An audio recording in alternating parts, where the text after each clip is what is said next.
Hey guys, Attorney Walter Hnot. Now, I want to go into something that I think is incredibly important. I was talking with a claimant today, specifically about what's going to happen when they transition to retirement. And they were saying, is there any way that I can stay on disability so that I won't get potentially really harmed when it comes to what's happening to retirement? Because retirement is facing that reduction potential down to like 78, maybe 8% of the 100% check that most people get. And my response to that is the following. When you are on SSI, you reach 62, they're going to automatically transfer you over to retirement. When you are essentially on SSDI benefits, you can ride that to full retirement age, which is your 66 or 67 ages, and then they transition you over to retirement from there. That's how the basics of the program actually works. Now, with that said, what the person was really getting at is not what they were asking me. What they were asking me was, oh no, what's going to happen? Da, da, da, da. What we need to focus on is what's causing this. And what I think is incredibly important is that I'm starting to see that the news channels are now beginning to ask the correct questions about retirement. Before they were asking questions about what are the financial changes, how would a stimulus affect it, things like that, the little money boost things, right, that people like to talk about that are newsworthy, right? Fourth stimulus, here we go, like one of those situations. As you guys know now, there's no fourth stimulus coming. Okay, that's just bottom line. You got two from Trump, one from Biden. So with that said, what's the right question that we need to be asking? Howdy, Deb Carter, Rosa Soto. Howdy, howdy. Oh, there's a moderator. Howdy, howdy. So here's the real question that we need to be asking. What are the things that affect retirement so that retirement over a longer period of time will continue to remain solvent? Now, the government, by and through the politicians, are looking to heavy tax those who are making significant amounts of money by making them pay taxes for which they would receive no direct benefit, right? Because once you reach a certain level of, paying, Social Security taxes, you don't actually get a higher retirement after a certain point. So they're going to, of course, go and do a constitutional check against that particular rule if they try to put it through and say, we're getting taxed without benefit, yada, yada. Arguments will be made. Well, you get taxed for roads, but maybe you don't benefit for that. They'll play the whole game out. But here's the bottom line. There's something more than a just attack the rich system that we have to look at, which is how do we actually figure out what feeds this entire retirement program and what alters those things that are feeding into it, paying into it, if you will. So there's a really cool article right here. It's from Go Banking Rates, and this is called the 10 Biggest Problems Facing Social Security. And most of it actually revolves around retirement benefits. This article was from John Cesar, September 7, 2022. I want to go through some of them, and it's missing a bunch of things that I think it should have included to begin with. So I want to go through those as well because I think they're incredibly important. Here we go. The first thing that's really affecting retirement benefits are low interest rates. I'm going to read directly from it. Like all savers, the Social Security program benefits from high interest rates. Money paid into the Social Security system is invested in bonds and other high-quality securities that pay interest. When the rates rise, the Social Security program earns more money, meaning it becomes more solvent, right? However, rates have been persistently low for years now, though they are starting to rise again recently. If rates remain low for the long term, the Social Security program will simply have to recalibrate with lower income for its beneficiaries. Put in English, people are going to get less because essentially there's these interest rates that are too low. Next thing that they held of the 10 things, number 2, longer retirements. Life expectancy in the United States is rising, which is generally a good thing. However, when it comes to the mathematics of Social Security, longevity is a killer. Longer lifespans result in higher total payouts, and as the Social Security fund isn't an endless reservoir of cash, more money flowing out results in less money in the overall pool. This makes it more likely that future beneficiaries will receive a cut in payments at some point. Now, I've heard a lot of arguments about this scenario, right, where people are living longer. The original argument that they used to use was that women were not initially intended to be part of Social Security benefits in the way that they were. And here's why. Back in the 1930s, when they were starting to pass this, most women were just beginning to get into that, working pool of the traditional work environment that you would expect for, a male to go ahead and work in. So there was this gender transition. And what happened was, basically when a lot of women started to get onto this program, it started to have to pay out towards them, etc., so on and so forth. Then we got spousal, we've got widows benefits, etc. But the bottom line is they used to argue back in the day that having women come onto the program actually did a big pull on it. Now, of course, the alternative arguments were that, let's call it like it is. If essentially females are paying into the system, they should be able to take a certain amount as a result of that. So it should have to some degree balanced out. But you have to remember, this is the way this whole scheme works with retirement is it's a quasi Ponzi, which is that every next generation helps to continue to pay for, essentially the generation that's taking right now. So with that said, let's keep reading. If people are essentially living longer, it puts more strain on essentially the system to continue to pay them because they're getting more checks over a longer period of their life. Now, there's other arguments to that too, like, if they're paying, essentially benefits to a wife that would basically live longer and longer, even past the husband, then it's paying out even more benefits and it's more detrimental. So, there's that argument as well. Now, next argument, too many beneficiaries. This is number 3. Social Security was created in the midst of the Great Depression. The architects of the program couldn't possibly have foreseen that there would be a baby boom following the Second World War. The results of that baby boom are currently taking their toll on Social Security, with an estimated 70 million boomers retiring between 2010 and 2030. This amounts to a huge increase in the amount of Social Security beneficiaries. To properly pay out these beneficiaries based on the original formulas, additional revenue is needed by the program. Now, I know what you're thinking by now. You're thinking, then why are we paying all this money to Ukraine? Then why are we paying all this money to other nations? Then why are we doing all these things to go ahead and try and, essentially funnel money out of the U.S.? And I get it. I understand. At the end of the day, the bottom line, let's call it like it is that people are not happy about the spending that the White House is doing because we have a Social Security problem. The people who have worked and earned their spot in this country are not able to potentially 13, 14 years from now get their full retirement benefit. And that's getting people unhappy. And I get that. But with this whole idea of essentially there are too many beneficiaries, they could at some point just do some sort of stimulus for the Social Security system. They could do that. They could plan for that. They could set aside money for that. Biden currently is taking out around $5 trillion per year on top of what we earn. Put another way, Biden is putting us about $5 trillion per year into further debt, a debt that we realistically are not really set to take on. And here's why. We already have debts to all these different countries, some of which we may actually go to war with. And the ironic part about it is that we've only been able to build this massive amount of debt to go ahead and, take on all this money and take on all this debt because the international community of all the different countries uses our reserve currency. And our reserve currency is essentially, put simply, the US dollar, which other countries buy to trade with other countries. But other countries are now starting to create other reserve currencies. And these new digital dollars are being used in a really simple, quick, and efficient way. So at some point, the US currency is not going to be the international reserve currency that's in preference and use by these other nations. And that will, unfortunately, completely destroy, for the most part, this nation's financial system. All right, next one, not enough workers. The flip side of the too many beneficiaries problem with the Social Security is the not enough workers problem. And just to simplify it, there's a ratio problem. As the baby boom has pushed a significant increase of beneficiaries into the system, the worker to beneficiary ratio is falling. That's a bad thing. You want more workers, less receivers.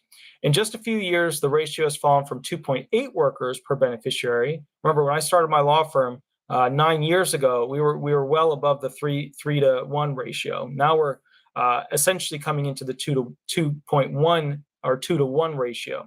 So the ratio has fallen from 2.8 workers per beneficiary to just 2.1. If this ratio continues to drop, which it will, or even if it just remains at 2.1, Social Security will essentially be permanently underfunded. I want to talk about that real quick. There's a situation with capitalism, and capitalism works, but it's not working right now. And I want to go through real quick why there's a problem with capitalism and what we're going to have to do to go ahead and fix that situation. So kind of here's the bottom line when it comes to why the system is not doing well, what the problem is, and why capitalism has failed.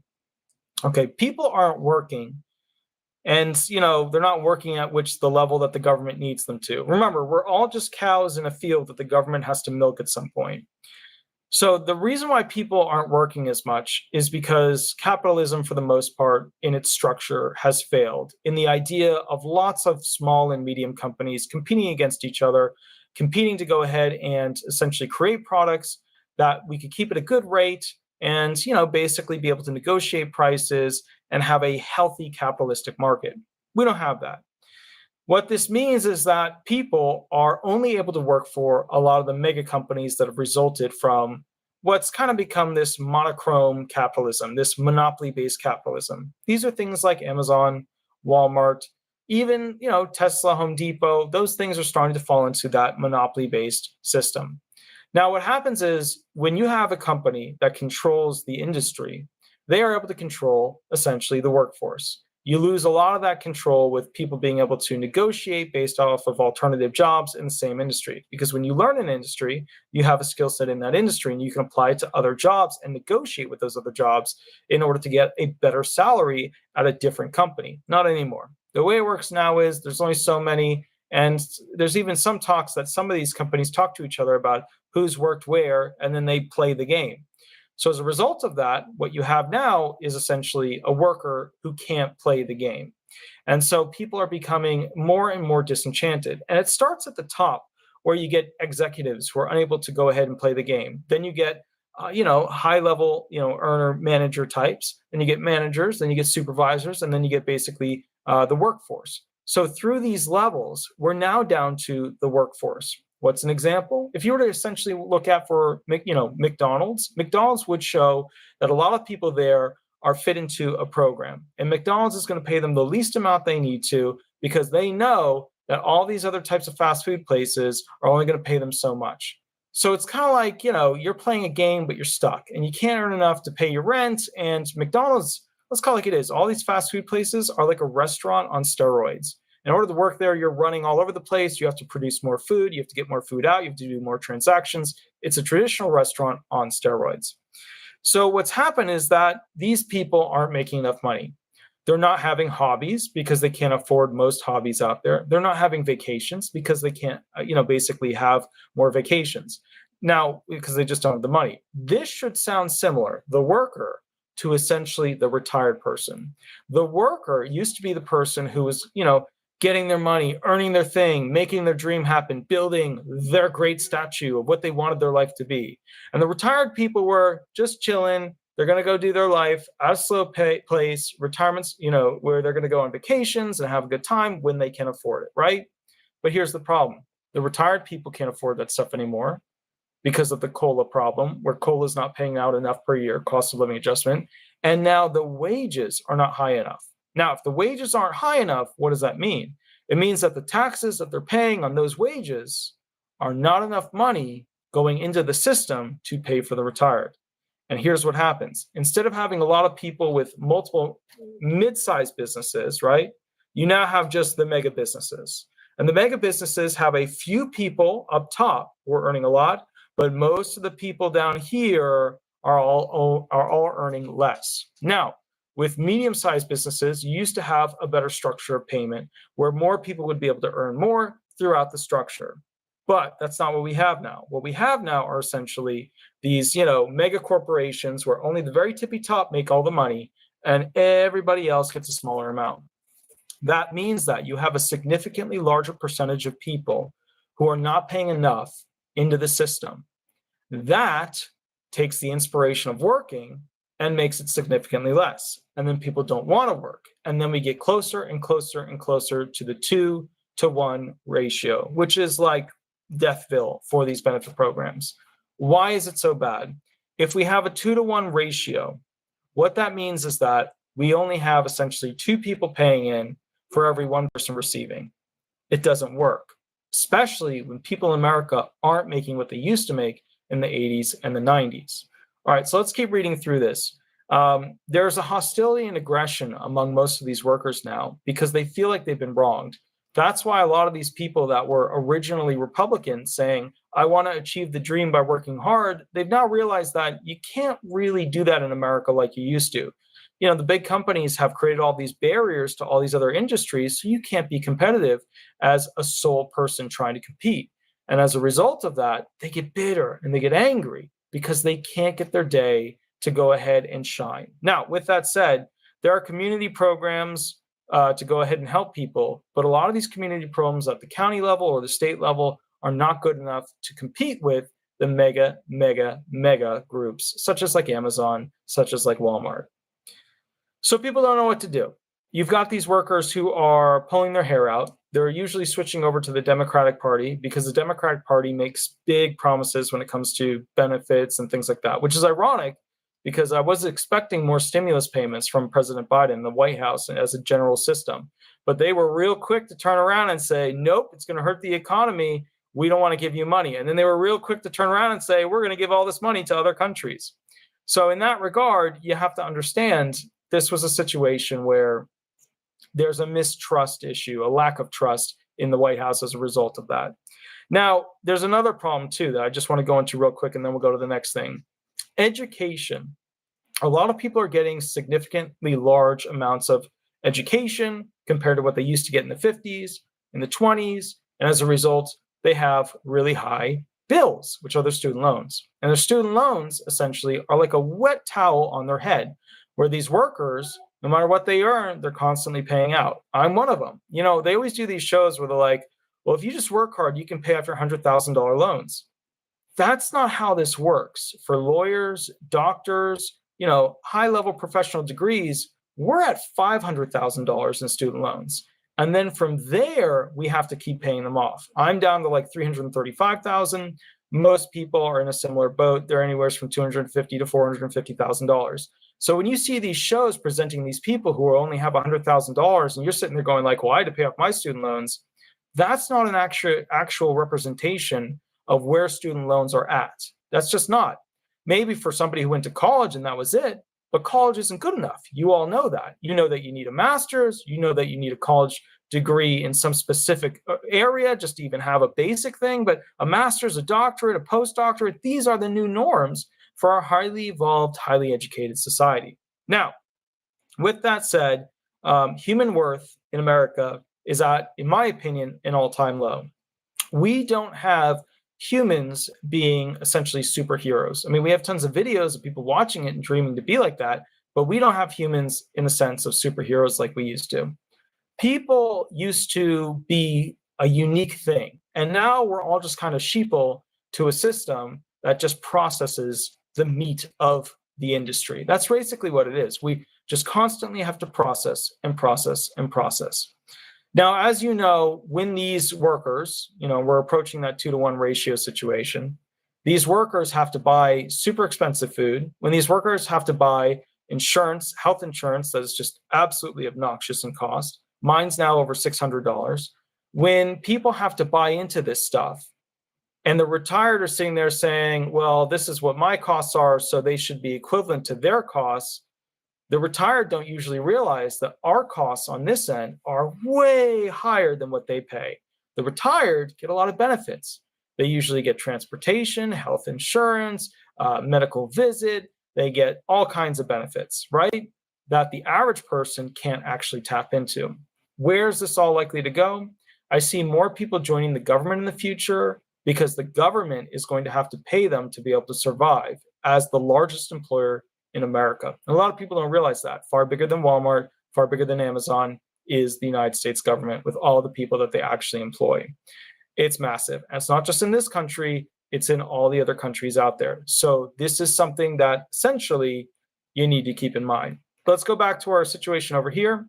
So there's the not enough workers problem. Now we go to the next one. Wealthier individuals live longer. Okay, this is from Go Banking Rates. An additional program that's related to the longevity issue is that wealthier individuals tend to live longer, thanks in part to greater access to healthcare and white-collar jobs. Now, obviously, the Queen in her 90s just passed away. I hope you guys can read about her. She was an amazing, incredible woman, but she's an exact example of essentially somebody who lives in a more affluent life, living for a more extended period, even though she had extreme stresses on her from being the Queen. As Social Security benefits are calculated based on the 30 highest earning years of a beneficiary, wealthy retirees are paid more benefits than lower income participants. With a higher number of wealthy beneficiaries in the system, benefits are paid out more rapidly, acting as a further drain on the Social Security reserves. So what they're saying here is that wealthier people get more pay, but they've also paid significantly more for that low pay. Wealthier people get higher pay, but they've also paid significantly more into the program as a result of that 30-year highest earning years, paying in taxes, etc. And as a result of that, yes, their benefits drain the program faster, but they paid for them and they paid dearly for them. They paid a significant amount for them. They actually bolstered the program up quite a bit.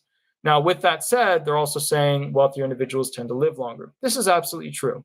If you look at, for example, poor communities, you will notice that there's a high rate of tobacco-related products. There's a high rate of alcohol-related products. Now, some of you will get on your woke horse and you'll say, no, no, no, no, no. Poor people don't smoke cigars and cigarettes, and poor people don't use alcohol. But you'd be lying to yourself as somebody who lives literally under a couch and has no idea how the world actually works. So that's fine. But the way it works is people in the lower classes can be gauged by what their cigarette choices are. You have the super expensive cigarette brands. Then you have essentially the mid-grade cigarette brands. Then you have the low-grade cigarette brands, your 503s. Then you get to your upper-end cigars for the little cigars. Then you get to the trash cigars. And that tells you exactly where they're at on the financial landscape of being in a poverty situation. They're not smoking through a traditional pipe like they're from a 1920s, big, poster board, right? That's just not them. That's not their style. And whenever you see essentially people that are in the modern day that have wealth and things like that, they're not traditionally smoking. That's not part of the regime now. Thank you, Shirley, for the $4.99 donation. Excellent, excellent. Howdy, howdy. Very good. Good to see you. So thank you for the donation. I really do appreciate it. So the big thing here is, and I'll actually catch up with you later. The big thing is this. What we look at is essentially an alcohol and a tobacco-related problem. Many of you who essentially become retired look at things to calm you down. And one thing that people recommend is smoking, which is a terrible idea. Never get into that. All right, let's get to the next thing. The Federal Reserve. Part of the reason that the interest rates have remained so low for so long is the Federal Reserve. And what they're saying in this paragraph is essentially that they control how much the rate goes up and how much the rate goes down. If it goes up a lot, then basically we would have been in a better situation than we are right now. We totally missed the soft landing, and now we're facing a really terrible, basically recession, depression situation.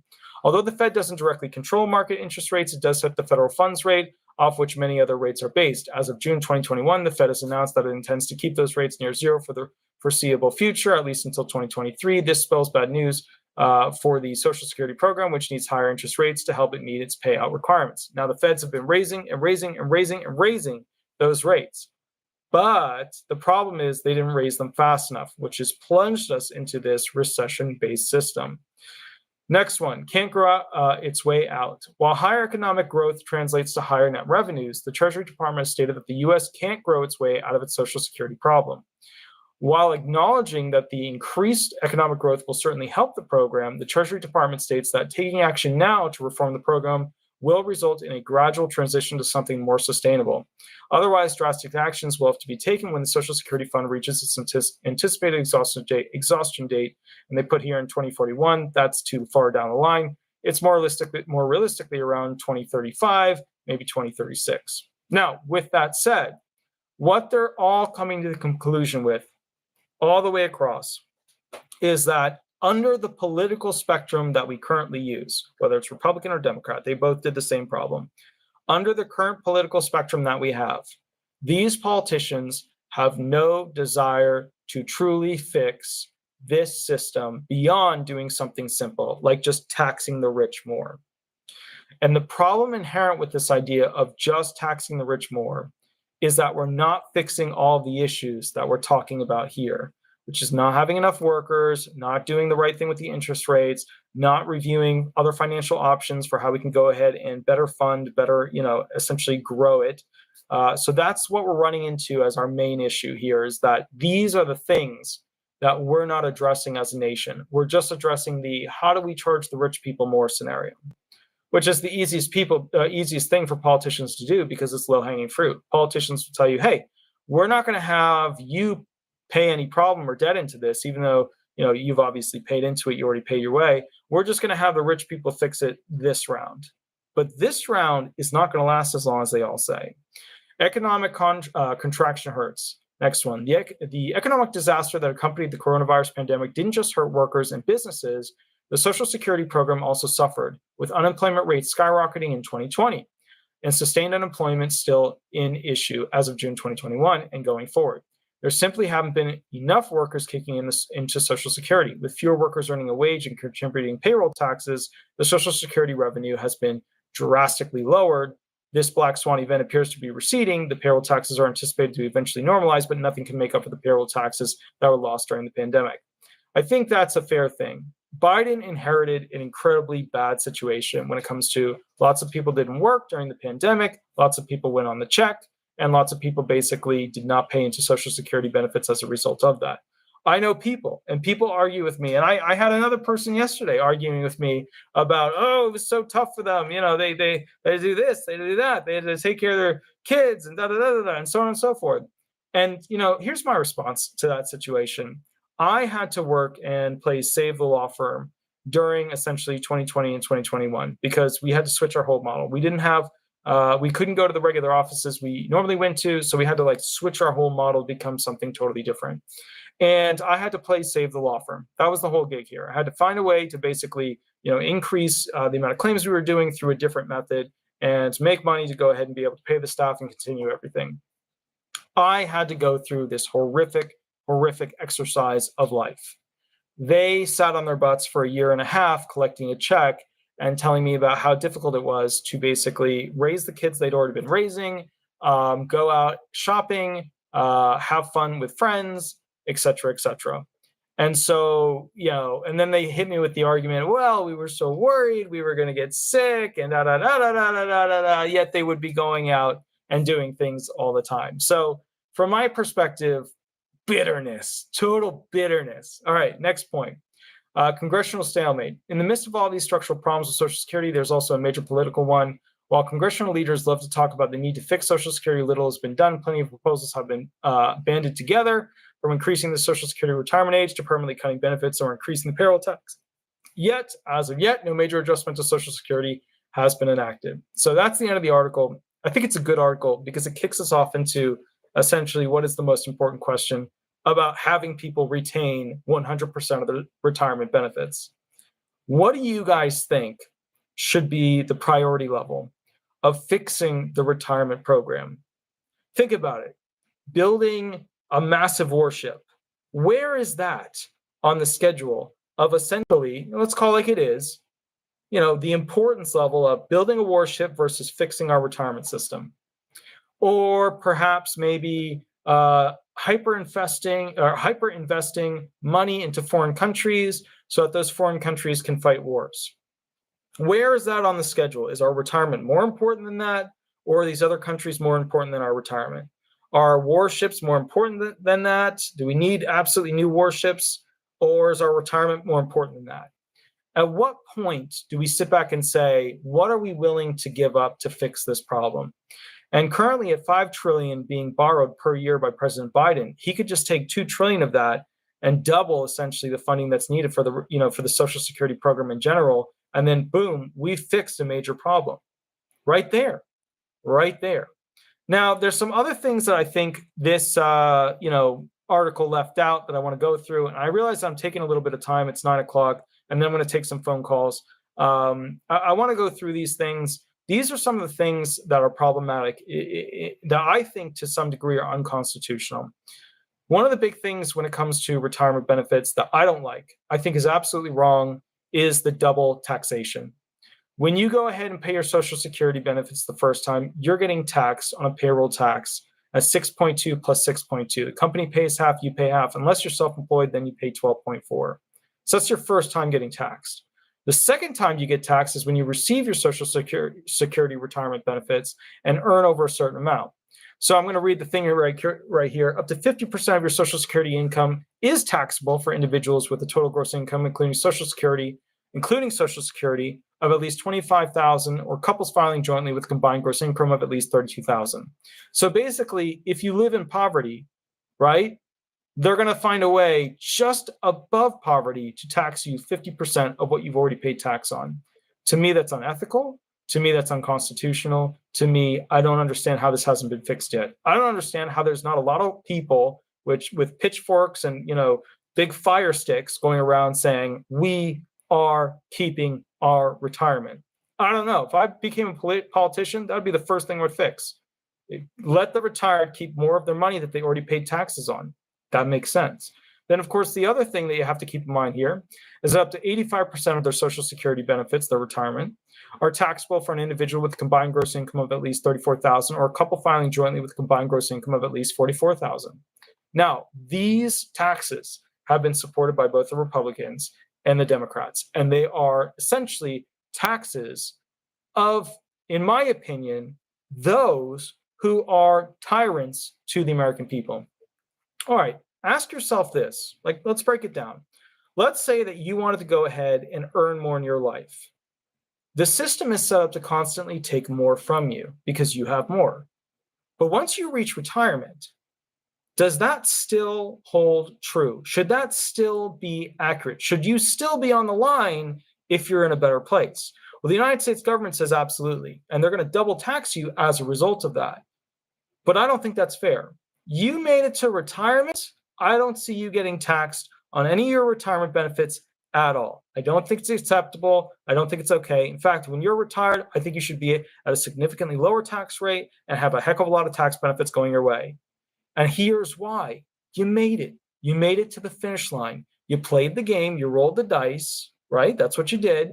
You didn't get killed as a result of working at some place with some horrible hazard. Some giant machine didn't flip over on you. You didn't get electrocuted. You didn't get trampled by some animal, right? You made it through all these things to your full retirement or your early retirement or your max retirement, 70 years old. And you are then getting taxed even more. To me, that sends the wrong message. Let's look at the messages throughout, programs that exist, right? Christianity, you go to heaven, right? Because you essentially achieved that higher level once you pass. And that is your be good to achieve, right? Your relationship with God to achieve a higher standard to go to the blessed place. Other religions, same kind of gig. You go somewhere. All right, Judaism, not so much, but that way you go to like a cleansing area. But the point is, there's some sort of benefit at the end of being a great human being, a moral person. We don't have that in America. The government is the great, terrible thing. They essentially go ahead and max tax you and then spend your money in ways that you can't control. It's got to stop. It has to change back to the way it was before, right? 1980s is when a lot of this really bad stuff happened, where they started to do all these taxation games. It has to go back to before that. All right, now let's go through this real quick. Just a couple little details, and I'm going to take phone calls. I know I'm taking too much time here. Next thing, the government has, and you know it, not been paying enough COLA for the past, forever. And I'm just going to go ahead and lower my seat a little bit here. Oh, I guess I'm all the way down. So the point is this, COLA, cost of living adjustment. You guys saw a 5.9%. We're looking at somewhere around a 9% coming up in October. But yet you saw a lot of the prices of things that you purchased going up 15, 20, 25, 30, 35%. So the question then becomes, how did we end up with a system that miscalculates essentially this so badly? The reality is they calculate it during a small little period, in which case it's most likely to be the least amount. They only calculate certain categories, and how they obtain those category-based calculations is, in my opinion, a little bit flawed. So I'm going to do a video specifically on how COLA is calculated and how they're screwing you over as a result of this, cost of living adjustment. The consumer price index, by the way, is also following a lot of the problems that the COLA is. So if you're thinking that's like a great baseline to go by, it's not. Don't use those. Use your bills that you pay. How much have they gone up? And do a thing, guys. I'd be curious to know. When you look at your rent, how much has it gone up? When you look at your utilities, how much has it gone up? When you look at your food bills, how much has it gone up? If you can access that information as to how much you paid on a card or whatever over the past couple of years, you're going to see this is not a 5.9% increase, a 9% increase. This is a massive double-digit increase. And I still stand by it. If I were in like a political position, I would force the government to essentially pay a stimulus pack to the citizens if that cost of living adjustment ever went over a certain number. They would have to pay us as a result of that because they failed us. That's what it is. We also don't do a very good job of holding these politicians accountable. We've never done a good job at that. All right. The next thing that's a problem for this whole retirement situation is that essentially, and I'll just go through this plan to tax us by massively spending money on the IRS to do significantly more audits, this plan to tax us out of a recession that will probably become a depression is not sound logic. He's spending billions upon billions upon billions with the hope that he can then tax out of the American people hundreds and hundreds and hundreds of billions more. It is failed logic. Similar logic was used by Obama. And I'll tell you this, I was in my master's degree, my MBA, studying business finance when Obama got in. And my professors, who were extremely liberal, could not figure out why he was doing the things that he was. It's a problem. It's a problem that we need to address, and it's a problem that we need to be honest with ourselves about. In order for Social Security to work, we have to have a sound judgment White House when it comes to financial matters. What upsets me is why we can't have sound financial ideas of the Republicans and great for the people ideas from the Democrats. How have we gotten to the point where supporting human beings and supporting the earth is so counter to finding something that also works with a good financial economy? You'd think they could figure those two out, but apparently they've got to play their lines and they have to stick together, and that's what ends up in the bottom of the barrel. Now, there's another thing too that I want to go through here. You will need to make, required minimum distributions of both IRAs and 401ks at 72, where income tax will become due in taxes. You may be able to delay them, right, these payments, if you're still working after 72. But remember, this calculation in which $1,200 in taxes may be due of, say, $5,000, if you are in the 24% tax bracket, that's a problem for some people because that's like a tax increase that you might face coming into 2023. With this situation, you may need to play the donate to charity game for your IRAs. Just keep that in mind. Another thing to keep in mind is if you retired 72 in the last half of 2021, you have to take your first minimum distribution by 2022. And then your distributions will be due by December 2022, and so on. If you are in a financial pinch, you may need to skip your first distributions for later, like you kind of miss a payment and then pay it later, which means you got to do two in 2022. This means you'll be paying a much higher tax bill in 2023 if it puts you into a higher tax bracket from the two distributions being paid in 2022. That's one thing that basically, essentially, in my opinion, is another thing Congress could have picked to fix so that you had more wiggle room with paying your distributions. Not everybody's going to know what those are. I'll do a full video on that. I just wanted to include it with that. Now, I want to go into one other thing here. Inflation is causing companies to produce less. It's also causing companies to have less staff. As you know, COVID, companies went into skeleton mode. Then they got their staff back, massive hiring, right? Pretty much with the real estate market, that's where the hiring was, massive hiring. James Wilson, thank you for the $10. I really, really appreciate it. That's awesome, man. Thank you. So we had basically companies that go into COVID, skeleton crew, starting to grow. The housing market 3 months ago, boom. They hired the most people at this point. This is it. This was the point 3 months ago that all these jobs were essentially hiring the most people. And now we're seeing this again. Companies are going to return to a part staff situation. The reality is this: jobs that normally would pay $80,000, we're paying 3 to 4 months ago $120,000, $125,000. Now those jobs are being taken off the table and people are getting fired. There's articles even about people who were hired by Tesla, where Tesla couldn't take them on for the job. And the billionaires are really the ones that you have to watch with their financial moves. Elon's been good enough to go ahead and tell us what he's actually thinking and what he's going to be doing. So you can see he'll come through and say, hey, I think something's really bad is going to happen. I think there's going to be a significant reduction, etc. And he's right. There's going to be a significant reduction in hiring. There's going to be a significant reduction in raw materials that are produced. There's going to be a significant reduction in essentially those materials that are then made into some sort of finished product. So what are we facing? We're facing a shipping crisis, an employment crisis, a financial crisis, a food crisis, and to kind of wrap it all together, an automobile crisis, right? Look at how expensive cars are. Look at how expensive the repair parts are. So what I see happening, just to bring it all back to phone calls with retirement, is that retirement is essentially facing more than just a situation of how do we have the rich pay for this? Yeah, the rich are going to have to jump in. They're going to have to jump in to save this program. They are. They absolutely are. Look, them have, and this is what they're going to do. They're going to kill off the pensions, the 401ks, the stuff like that. And then they're just going to pay more of those taxes. And they'll say, look, we can't pay anything for pensions and 401ks and all that stuff because, hey, we had to pay all this extra amount in these taxes into the Social Security field. That's going to be their game. That's going to be how they're going to do it. If you're wondering how the rich are going to get out of having to do more and more of these pensions and 401ks, that's their game.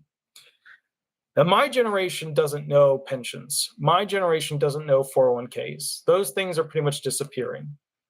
The reality is that my generation paying into retirement, the only thing that they will have to look for is to whatever check they can get from the government. And my generation will continue to work until they die, just like Queen Elizabeth II. We will work until literally the day we pass away, because that's the system we are creating right now. And nobody's addressing how to create a system where we paid our way and now we get a good retirement. The only people that I see who really have a great retirement who don't come from massive money are the VA people. When they get a retirement check / VA disability check, or something that's essentially what they can stack onto their regular Social Security benefits, whether it's Social Security SSDI benefits or retirement benefits. Those are essentially the only programs that are boosting a person enough for them to be able to survive. But in order to do that, you got to serve in the military, and you got to serve well so that you come out and have, essentially an intact reputation. So the bottom line here is this, and I have to tell you, I'm going to go into some VA videos in the future, because the government has done some pretty wild things to some individuals where they essentially earned their way, and then the government would not give them their benefits because they would not recognize what they did or where they served and things like that. And it's just mind-boggling what they put these people through. And then these people have nothing, they get on the drugs, and then all of a sudden we wonder how they got to where they're at. It's because they're miserable. Now, I'm going to say one last thing. And this is going to be controversial, and I get that. President Biden, Deb Carter, thank you. Thank you for the $10 donation. I really appreciate that. Really, really, really appreciate that. That's awesome. So one last thing. President Biden's intent to look at, review, and fix the massive depression, anxiety problem in America is something that he has not invested money and time into. The reason that there is a massive depression and anxiety program is not that Americans are inherently bad or broken or have a mental dysfunction problem, et cetera, et cetera. Yes, there are cultural problems, massive cheating.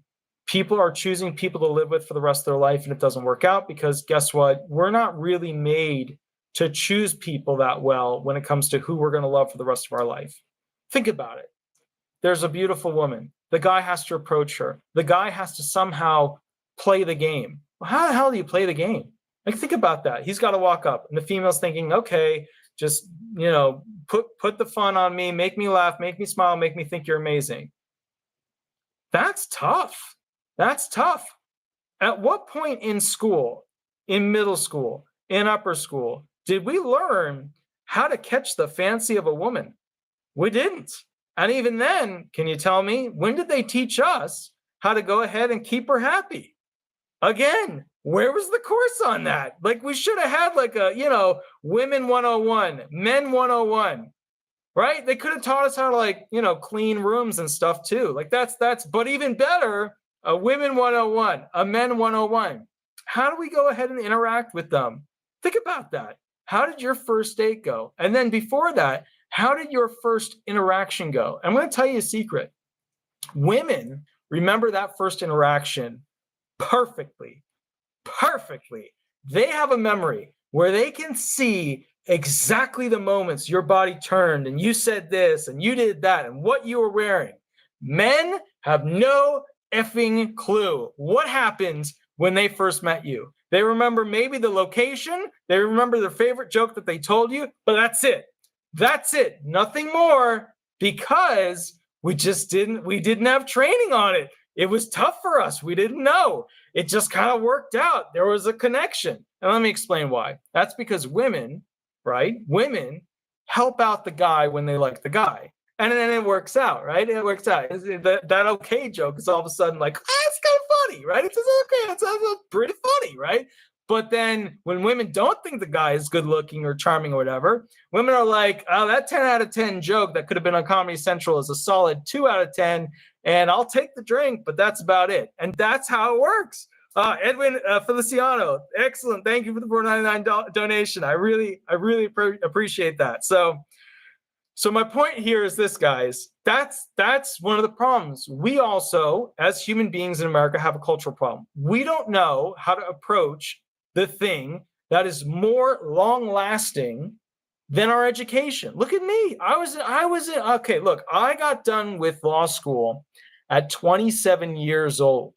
And then I started my law firm, right? I worked for a bunch of other law firms while I was in law school. But when I was 27 years old, okay, that's when I got done with law school. I was an old student in the sense of somebody who starts and then continues without break, right? I'm sure there's older students, 50, 60, 70-year-olds, etc.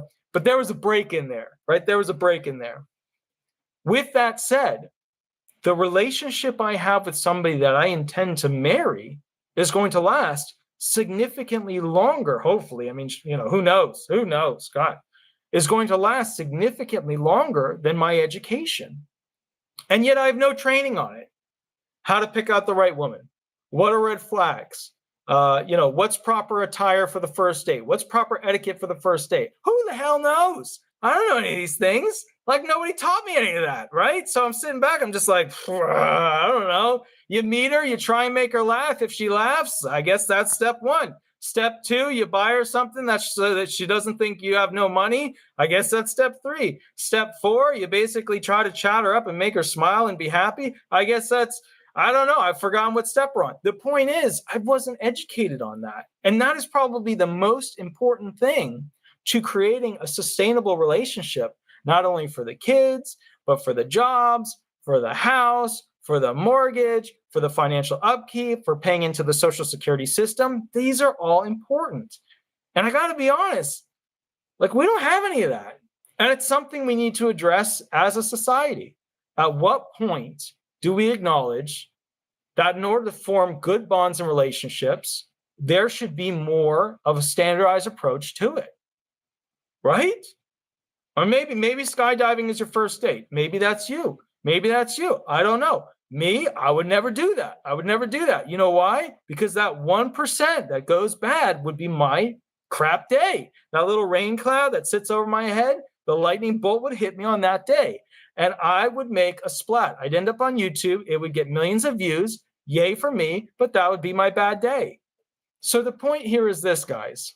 If you want to have a Social Security system that works, you should not go skydiving on the first date. Just don't do it. Don't do it. So, all right. Now, I've had my fun. Whatchamacallit? Oh, I love it. Mike Abersh, pay your own student loan. I did. Yeah. How much did you pay, Mike? Did you pay $50,000, $100,000, $150,000? Join me on my cloud of $500,000 in student loans. Join me on this lofty mountain where basically the interest alone is a massive payment. My student loans, okay, just to keep in mind, are so massive that for the entire breadth of my time that I had to rent a place to live, my student loans were higher than them. All right, now, next thing, let's get into this. I'm going to go ahead and take phone calls real quick. Stay positive. Thank you, Leanne. I try. I always try. When student loans come up, I get cranky. Yeah, very good. Your student loans were zero. That's good. Okay. Now we're going to go ahead and take phone calls real quick. I'm going to call back some of the people who I missed. I know I had a bunch of people call in consistently over and over. Let's go ahead and take those calls. Then I'll call the security expert. Hold on, guys, real quick. Let's get this rolling. Let me know if you guys can hear the ringing too, because I want to make sure the microphone picks it up. Hello? Hi, this is Attorney Walter Hnot. We are live on YouTube. Remember to use a fake name throughout this process. Would you like me to answer a specific question, or would you like me to go ahead and basically run hearing questions with you? Yeah, I have a lot of questions, but you only allow me to answer what question? My name is Angie. Oh, okay. So, yeah, I mean, keep in mind, I got to talk to a bunch of people on here, but yeah, go ahead and ask me the question. I'll see how quickly I can answer them.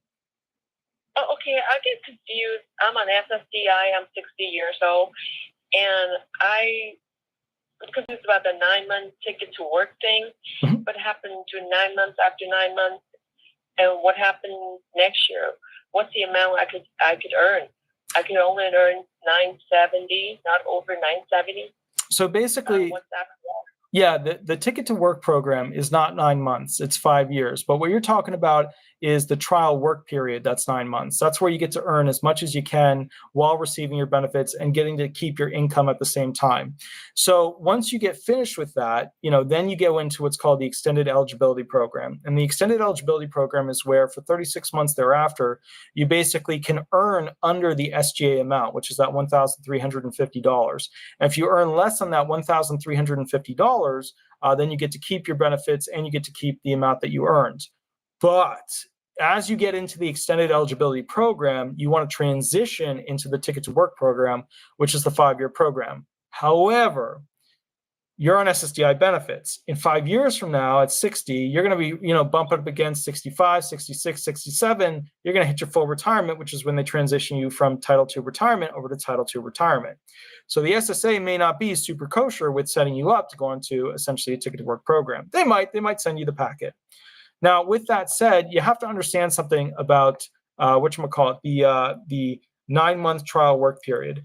The 9-month trial work period has a triggering amount. I forget what it is right now, and I'm too tired to look it up, but the 9-month trial work period has a trigger amount, and I think it's like $900 something. And if you earn that amount, it triggers one of those trial work period months. So you have to look at that and find out essentially if you're going to earn above that, earn as much above that as you can, because those 9 months, those suckers are precious. And usually every 5 years or so, they actually reset so you get to go ahead and use the program again. Or if you lose your benefits and then refile and win them again, you get another 9 trial month work period. Oh, okay, too confusing. But what happens if I reach 62?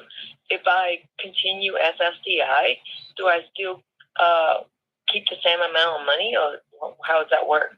Well, no, at 62, you're going to still remain on SSDI benefits until you hit 66, 67 when you hit full retirement. You're going to stay on disability. Here's the greatest benefit that you get. You are not going to go on early retirement because you're going to stay on SSDI benefits. And then when you hit full retirement, 66, 67, you're going to go ahead and transition then to retirement. And it's going to be around the amount that you're currently receiving. Okay. All right. I guess I'm still didn't understand that 9-month thing, but I'm trying to figure it out. Well, let me break it down even more, because one of the things I always like to do is I like to play a game where I try to explain to myself simpler and then simpler and then simpler and simpler. I was trying to play that game with defining what the economy was the other day, and then finally I realized it's whatever the government wants to tax. So, all right, what is the 9-month trial work period?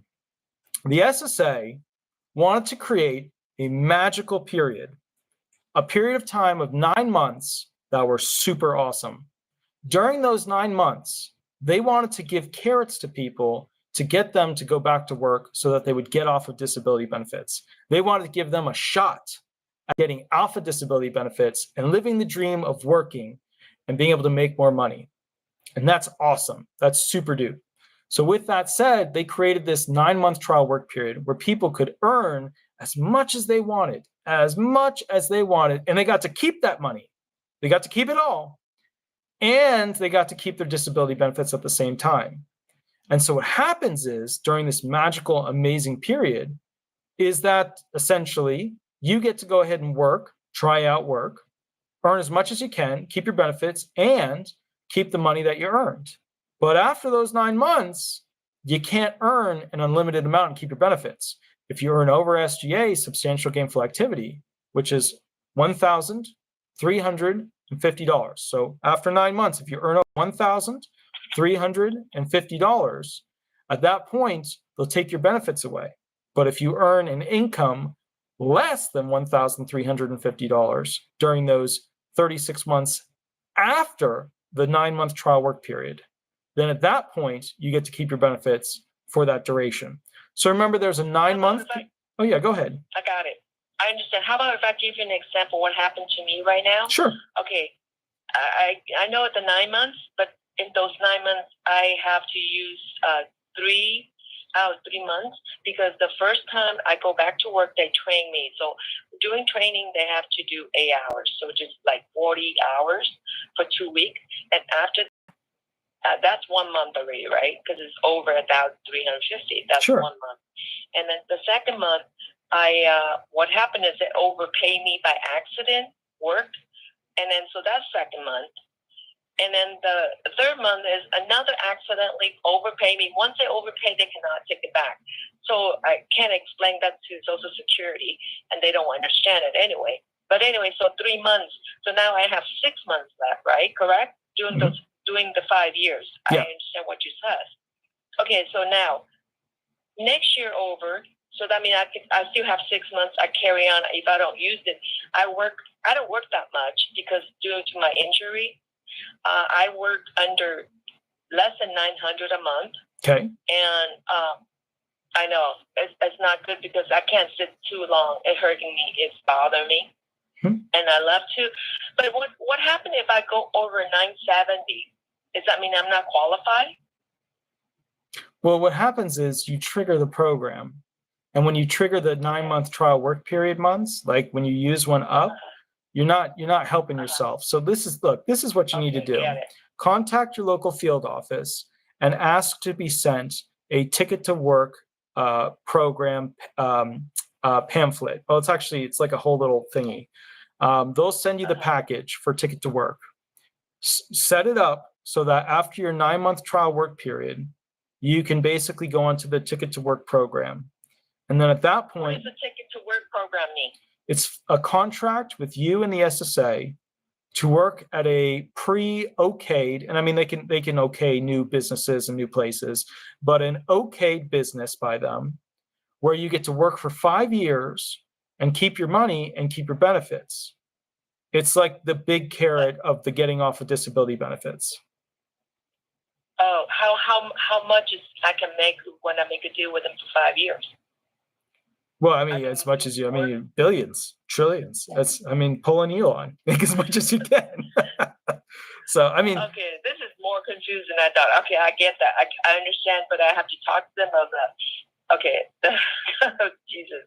I thought I understand. Okay, now I understand the 9 months. Now we trigger to the 5 years via ticket to work program. Yes. That's more confusing. No, that's good. That's good. You just call them and ask for the packet, and they'll send out the packet. Okay. And then you can begin the process of signing up to be on a ticket to work program. And then basically, Can I stay where I am? Can I stay where I work? You I can. Don't have to look for somewhere else. I don't know if it would benefit like the audience, but if you want to say where you work, that's fine. Oh. But see, if I sign up for ticket to work, do I still qualify for SSDI? Yeah, the whole point is that the ticket to work program is an add-on. So when you're like walking out and your shirt is like your SSDI benefits, well, your pants would be the ticket to work program. It's just another accessory that's added on. And what it is basically a program that for 5 years protects you financially to keep the money you earn, but you got to follow the rules and you got to basically stay within the contract and report your earnings and yada, yada. And so long as you do that, then basically you get to keep the money for that 5 year. But after the 5 years, they get you off the program, the disability benefits. Oh, I see. Okay. All right. I don't know. I have to see how I feel by my body first. But I stay where I am right now. I make less than 900. Sure. But I'm just, because of my body, my injury, and I'm older now, it's harder to I can't explain it, to sit. And the more I work, the more I move, the more problem I have. So that's what it is. But anyway, thank you so much. I understand it now. Perfect. Very clear. Very good. Very good. Well, sounds good, madam. You have a wonderful, wonderful night. You too. Bye-bye. Thank you. Bye-bye. Okay, guys, we're going to call the next person now. Let's see what we can do here real quick. Hold on. Okie dokie. You guys know how this works. The phone rings. It rings and rings. Hopefully we get the person on the phone, and then we'll go ahead and take the next phone call. Let's see if we can get this person on the phone. Let's see. All righty. Hello. Hi, this is Attorney Walter Hnot. We are live on YouTube right now. Please remember to use a fake name throughout this process. Would you like me to answer a specific question, or would you like me to go ahead and basically run hearing questions with you? Hold on. I can't even believe I'm talking to you. Howdy. Can you hear me? Yeah, I can hear you great. Yeah, you sound really good. Well, I'm not even that prepared. I had You blew the moment. You're fine. I don't know if it's something that you can help me with. All right, walk me through it. I'll try. I'm 56. Okay. I have been on SSI for 20 years. Gotcha. Okay. All right. I live here in Cape Coral, Florida. Mm-hmm. I got a personal injury settlement. Okay. Okay. Now, I heard that there's 3 options that I have. I have the spend down. I have the take all the money and lose the SSI. The spend down has a ton of restrictions and rules, and you have to spend it in 90 days or something. And then the take the money and lose the SSI. But the way you spend the money, like you take all the money, you lose your SSI, but they still have tons of rules and restrictions to get back on the SSI when it's gone. Or option 3 is you put it in a pooled trust. There's a trust here in Clearwater called FND, and their rules are insane. They take 1.95% of your money every year, and then they play the stock market with your money. And then on top of that, they have a list of about 20 things that you have to pay above the 1.95% of your money that they take every year off the top of what you have. They have all these custodian fees, manager fees, investment fees. The page is ridiculously long. I'm thinking that I'm going to end up with a third of what I went into it with. Yeah, you should try student loans. But yeah, no, I hear you. It's not fair. It's like they set up a system that was set up by Big Frank in New York. I got you. So, yeah. So I'm, and this way, if you do the trust, you get to keep your disability, your SSI, but at a lowered amount. And you can only spend your money very, very specific ways. And it's so bad that I can't even buy a birthday present for my own son. I mean, I've got a birth certificate saying I've got a kid, and I can't even buy him a birthday present or a Christmas present. I mean, their rules are insane. Plus, they have all these extra things that they charge you for. I mean, the list is a mile long. It sounds to me by the end of this, I may end up with a third of the money that I started with. I feel like I'm going to be throwing tons of money out the window. And I want to know, what's a good option?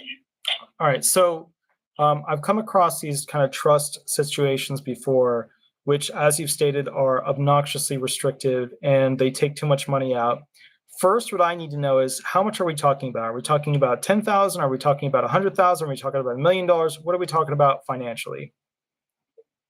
Is it okay for me to say this? Yeah, we don't know who you are. We don't know what your name is. None of that stuff. So yeah. Okay. It's $121,000. Okay. So here's the deal. There are 2 wiggle room areas in SSI that are aside from the traditional means of a spend down or a specialty trust. That wiggle room is called the car or the house. And that's because you're allowed to have whatever kind of, car, that you want. You could have one that's worth $1 zillion, or you could have a house that's worth $1 zillion. What I recommend to people is that they invest those funds directly into a house as quickly as possible upon receipt. That way, if they do get hit, which they probably will get hit for 1 month of loss, which they'll get hit a couple months down the line because they won't realize it until a couple months down the line, they'll have essentially a better housing situation. So that at that point, what happens is for the rest of their life, they live in something that's nicer. And essentially, if they needed to rent out a room or do a this or do a that, they could do that. So what is your current housing situation? Are you in a house? Are you in a trailer? Are you in a, what are you in? I live in a 2-bedroom apartment. Right now, my son lives with me. He's on SSI as well, but he's 25 and he wants to get out. Okay, gotcha. And I've lived here for a decade, so I'm not paying those obscene rents. I'm paying $9.50 because my landlord's being nice and he's not throwing us out. He's renewing our leases. Cool, awesome. That's good. But I don't know if I understand you. So you're telling me if I get the money to buy a dwelling, buy a really nice house, or what? A triple wide trail? No, I'm saying move to a different state where prices are really low, buy an actual house that you have equity in, and do it all in a short period of time where you work out all the details of receipt, purchase, and you move. I mean, you don't have to move, but I mean, obviously that you want to make that jump so that essentially you have equity as opposed to being a rent person. Having that equity when you need a reverse mortgage or you need to rent out one of the rooms or whatever is absolutely crucial. And it is the smart thing to do, although it's a tough time to do it, which means that if you move to a state that basically has lower cost housing where you could buy a house with that money and you can set that up, then that is the smartest financial move that you can make with those funds. What about like a duplex? Would that be even better? Okay, so let me explain how the housing thing works. Lots of people who come from city or apartments or condos, lots of people believe that essentially having these combined units or being in really tight areas next to a lot of people is the way to live. That's because they have not experienced owning a house with the land under it. The thing is this, and this is important. When it comes to buying something, if you buy something like a condo, or you're trying to buy like what was an apartment, you're just buying in that building, essentially the space of where that thing exists. So if it's on the 4th floor and it's apartment 4, condo 5, you're just buying the space in that building. And when that building needs to be torn down and rebuilt, the new cost of rebuilding that building falls upon you. So what you buy is, you don't buy a duplex where you're, side by side with some other yada. You don't do any of that. You buy a small house, maybe a 1-bedroom, 2-bedroom house, okay, on a little piece of land where when somebody comes on that property, you can tell them to get the bleep out of here because you have ownership rights.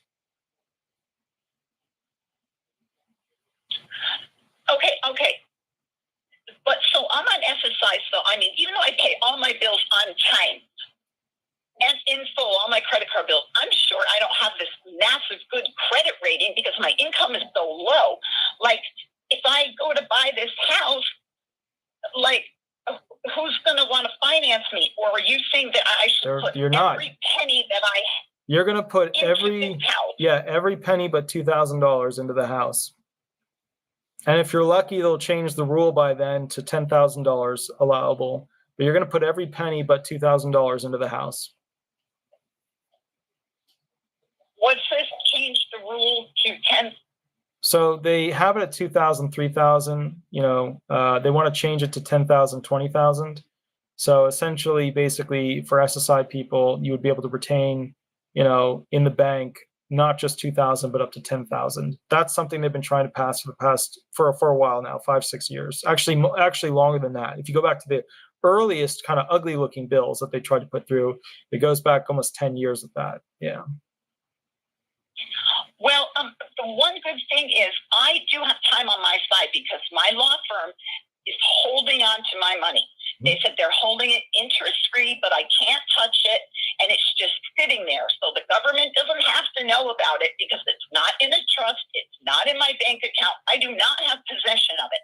And they said that they will hold on to that money for as long as I want them to, years if I want them to. So here's the thing, and just keep this in mind. When you had that settlement, if that settlement was specific to you, they may file tax forms at some point when the year turns over, or when the tax documents are due, that specifically shows that those funds are to be delivered to you. So talk with a tax professional, because there might be a bit of a tax document that could catch up with you with that situation. Oh, I did not know that. And remember too, like there's places you can buy a house for $30,000, $50,000, $75,000, $100,000. There are places where you can buy these houses for that amount and live the rest of your life and just pay taxes. Look, how much are you paying? You said $900 per month, right? $950 for rent right now, yeah. $950 per rent. Okay, cool. So all right, let's do some basic calculator math. Let's have fun tonight, because everybody's had a little bit too much to drink when it comes to information. Let's have a little fun. Calculator. $950 times 12 equals, sorry, I'm clicking, $11,400 per month, or sorry, per year. So you're paying $11,400 per year. Now, if you were to buy a place for, say, $100,000 in a state with a pretty decent house, right? Pretty decent house for that $100,000. Wouldn't be Florida, but maybe it could be like Missouri, Dakotas, one of those types. Maybe it could be a Tennessee, one of those types, right? Your taxes on that house would probably be somewhere around, I would say maybe, I don't know. What do you think, guys? What do you think? Probably $700, maybe $1,000, somewhere around there. So instead of paying $11,400 a year, you would be paying in taxes. Let's give it the negative benefit of the doubt, $1,200, $1,300 a year. Right? Or let's make it easy. Instead of $11,400, you'd be paying $1,400. So that leaves you another $10,000 to play with as a result of you owning your own home and being on SSI. Okay, but I would have to be Missouri or Dakota or Tennessee or something like that. Well, I'm from maybe. Connecticut, but I've lived in Florida for 20 years. So, like, I would have to move out in the middle of nowhere in the cold where I don't know anybody, but I would have a better financial life. Well, I mean, keep in mind, there's a lot of states that aren't cold that are still relatively cheap. Louisiana, like if we look at the US here, I'll pull up the USA map and I'll kind of walk you through it. If we look at the USA map and we specifically go through which states would be potentially good states to purchase, a house in, there's a lot of options. Options such as Louisiana, Mississippi, Alabama, Arkansas, maybe. Oklahoma, yes. New Mexico, probably not. Georgia, definitely not. South Carolina, definitely not. North Carolina, definitely not. Virginia, maybe. Tennessee, maybe. Missouri, maybe. Kentucky, maybe. But the point is, would you rather have a lot more money per month instead of basically giving it to a landlord? Would you rather have something that when you pass away, you can give to your kid, such as a house that they can one day live in? Would you rather have essentially home equity that you can borrow against with a reverse mortgage if you absolutely need it? So when people ask, that's just, yeah. So, very much. I mean, so then I could have my dog and 5 cats or whatever I want. No landlord's going to tell me what. All right. This is not giving you a license to be a cat lady. This is not. You win. I'm just saying, like the landlord right. answer, you can't have any pets. I own this house. You took the football and threw it way down the field. But yes, you can. I know you're a dog person, but so am I. I've got dogs. No, I love cats too. I grew up on a farm with cats, so I mean, I love cats too. But like, I know people who get into the business of capturing cats and then raising them and get a license to basically, basically raise them once they've caught them and such. But the point is, yes, you could. No, I'm not interested in that. No, not yet. Not yet. Telling me what to do. Right. That's the thing. That's the thing. Always check in with people maybe for guidance, but nobody can tell you what to do. So when you're on your 7th cat, that's where I would say maybe check in. With somebody. Yeah. So I know. I was exaggerating, but I'm one of those people that I really don't like authority. I don't like being told. Yeah, me too. Which is weird. 20 pounds or under, or this, that, and the other. I want to be my own person. I don't like to be nitpicked and told stuff like that. So, okay, yes, I would rather leave something to my son. I'd rather live on my own house. Blah, blah, blah, all of that. But so here's a question. Like, so if I spend all my money on a house, other than 2,000 or whatever it is, right? And then I get my disability of 841. Now, how am I supposed to pay, like you said, taxes, repairs, plumbing goes out, my car breaks down? Where's the money coming from that if I already spent all my settlement on a house? Well, I mean, here's the thing. You're going to have to buy a place that isn't falling apart to begin with. Like when I bought my house, I bought a really great piece of property and the house was falling apart. But I was able to go ahead and do a lot of the fixes and things like that. Now, here's the thing. There are people who are disabled who can do small repairs. There are people who are disabled who can watch YouTube videos, figure out how it works, and do the repairs. Those tend to be more of those individuals who have a physical impairment that's not, restricting them with a lot of physical movement, or they have a mental impairment, but they can still figure things out. Don't be stuck in what I call the male-female dilemma, which is that men are always like, hey, something broke on my car. I'm going to stick the code reader in, see what it says, look up a YouTube video, and then buy the part and install it myself. Women don't tend to do that stuff, but they should. And I don't know why there's that disconnect, but women are just as capable, and sometimes even more capable, fitting in tight spots especially, with fixing things. With all of these things that are in a house, you're either replacing something. It's a unit that you have to screw into the wall, hook up some hoses, hook up the electricity, whatever. Or you're basically, having to go ahead and replace something. Look, if it's a shingle or two, you find somebody in the community from the community help center who can go ahead and get up there and help you. But a lot of people, here's the bottom line. If you want to worry about house repairs and stuff like that, move to a blue collar area, because everybody's got a buddy who works for a boss who can come out and help you for the day on the weekend. Okay, all right. But I am 56. I won't even say I'm a woman because you already said women can do it, but whatever. But what about like a new water heater? Those are what, like $5-10 grand? No, not necessarily. Buy the water heater. Well, if you're buying it straight from Home Depot, I mean, then yeah, you're paying the big bucks. But they have programs where you can buy, basically water heaters that are off brand, or there was a massive purchase of on brand because there was, like down in Florida, we have that guy that has that big yellow sign. I'm not going to say the name of it, but he's always like wacky prices, yada yada, and he's selling essentially massive overloads where they made too much of the product. They weren't going to ship it over. He shipped it over in a big box, and then he lined his stores with them. So when it comes to water heaters, look, they're not super hard to install as well. As long as all the electrical and the hoses and things like that are already there, it's not a killer job. You just have to not be the type who goes, this broke, what do? I call Lowe's. Lowe's, how much is it going to cost? And let me tell you from experience, I had Lowe's install some of the bathroom fixtures. They got the level and height wrong on everything.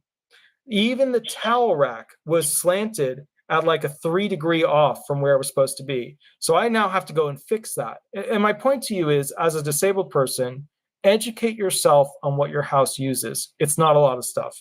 You got an AC unit, you got a water heater, you got probably an AC dual heat unit, you got a washer, you got a dryer, you got maybe a dishwasher, you got an oven, you got a microwave, you got a stovetop. That's Washer dryer. Yeah, washer dryer. Maybe in your roof up in the attic, you got a fan. But there's beyond that. That's maybe some lights here and there, but that's it. Houses are not that complex. People are like, oh, it's a sparkly blue light that's circular and it's inside this magic box and I can't access it. These are not hard things to learn about. They're just not. When I started to learn about this, how to put stuff together, the blue collar stuff, how do I weld, how do I do electricity? When I started to learn this stuff, I realized, none of this is complicated. None of this is hard to measure. Here's the trick that most people don't tell you about these jobs and these things. Anything from tile to cabinetry to whatever.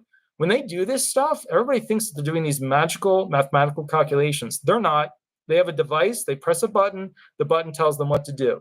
That's literally it. They have a thing, they bring it over, it attaches, they put the thing where they need it to be, it puts the hole where it wants to be, they drill the hole, they're done.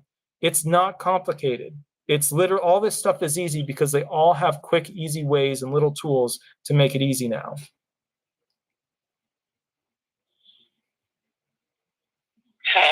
All right.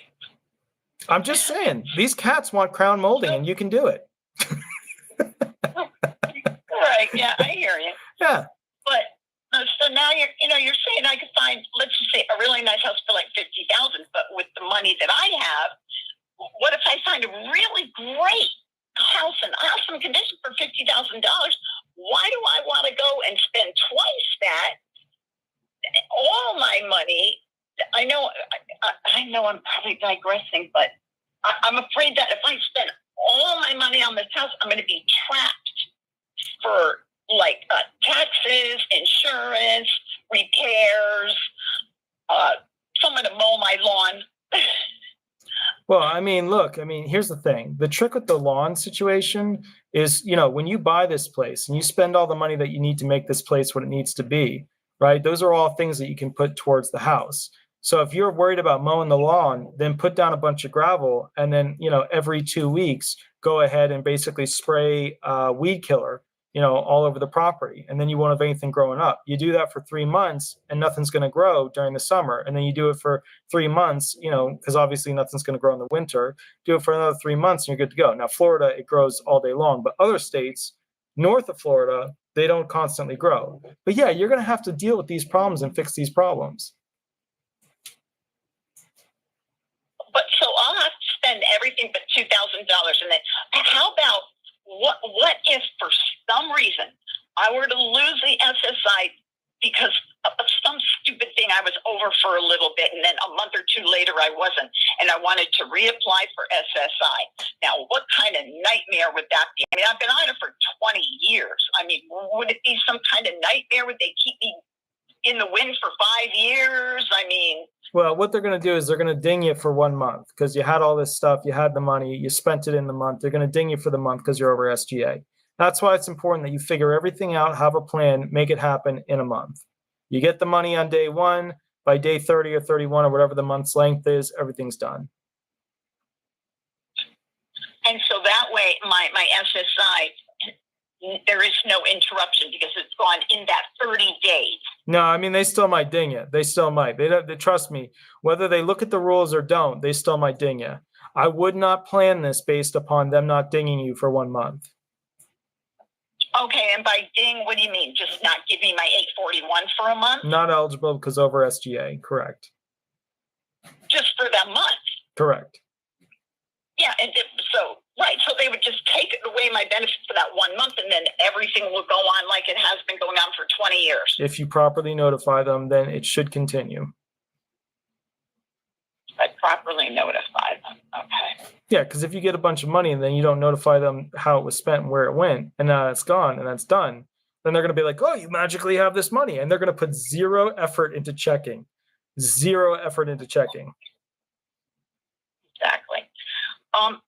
Because I know in the ways to spend the money, I know that they have a lot of rules on that. Now, where can I go to get some really concrete information on exactly the parameters of everyything?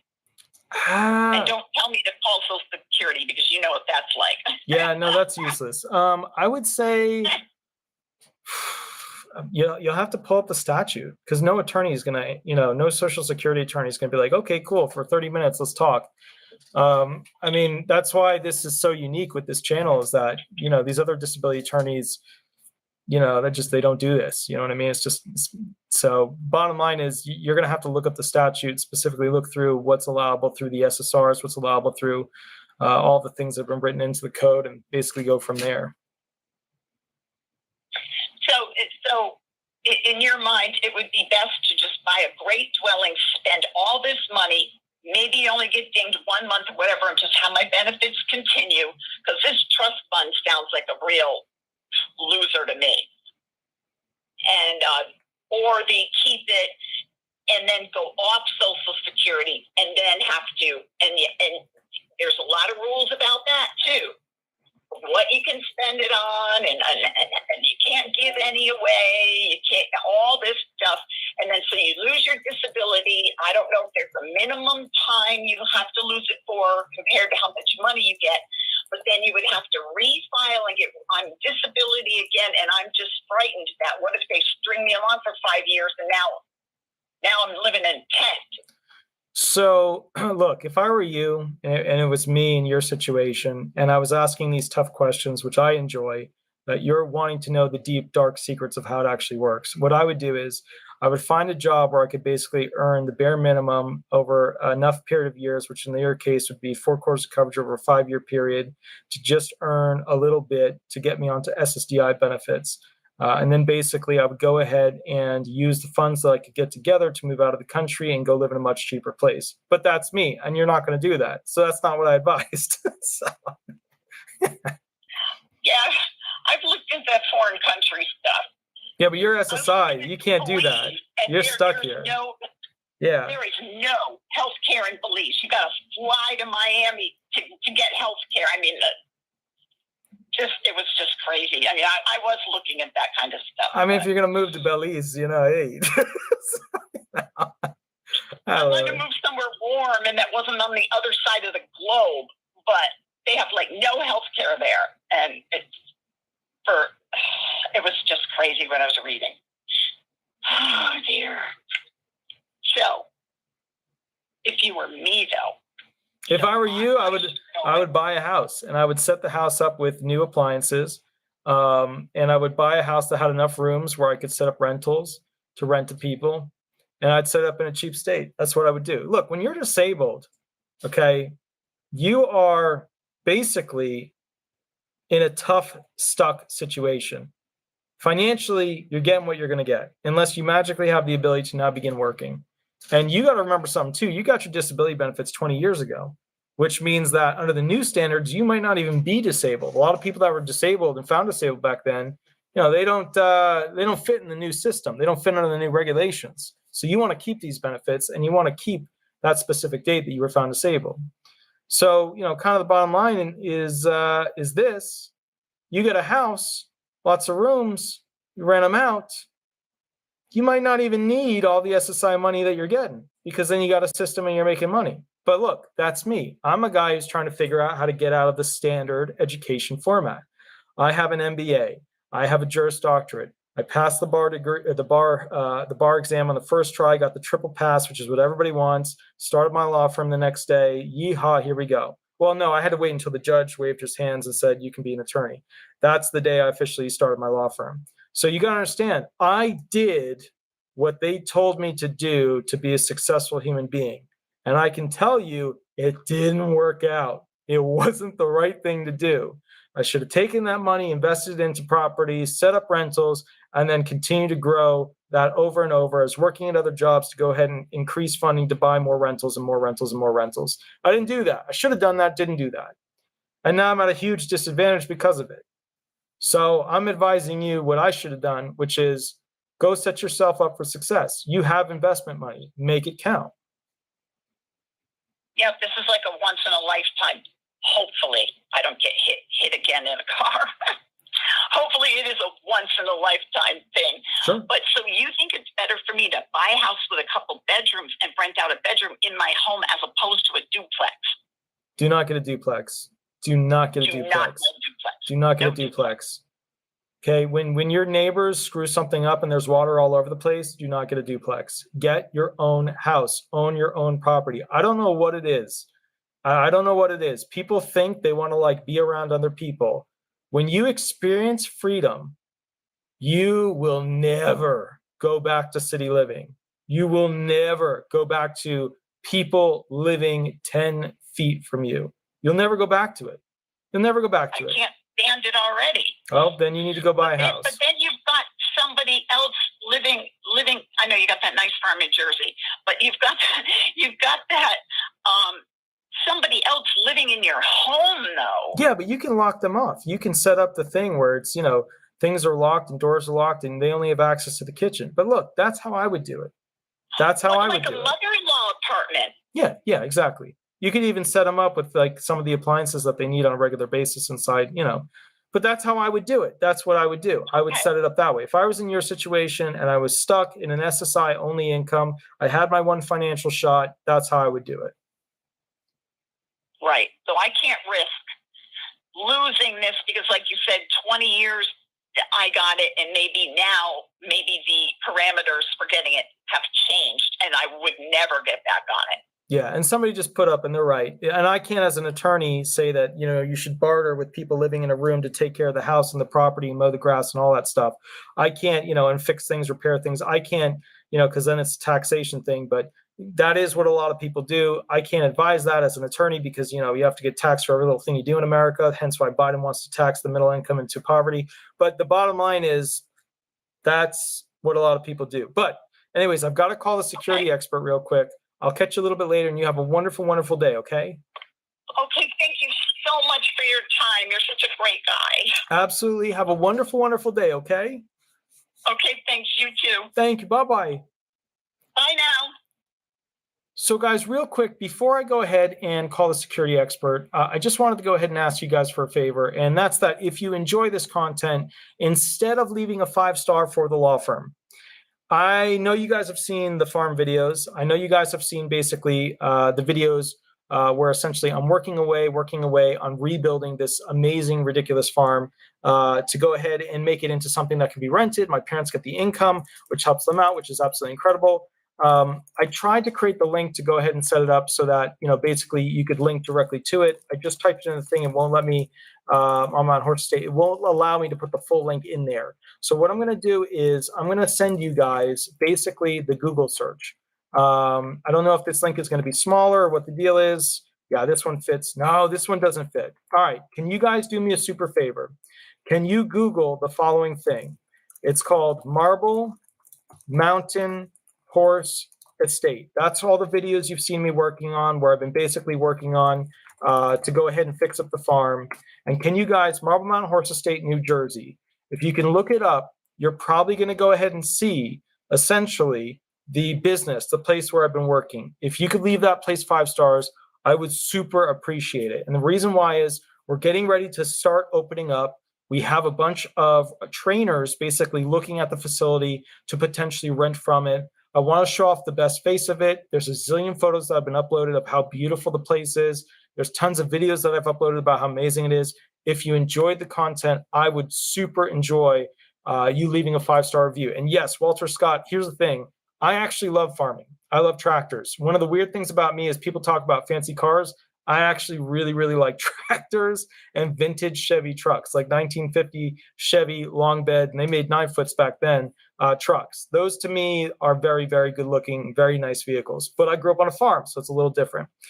All right, so if you guys could leave me the 5 stars there, I'd super appreciate it. Now, here's the thing. I want to go ahead and go specifically through with the security expert what's going on right now. There's a lot of new updates. Ukraine is I guess, to some degree, really kicking butt.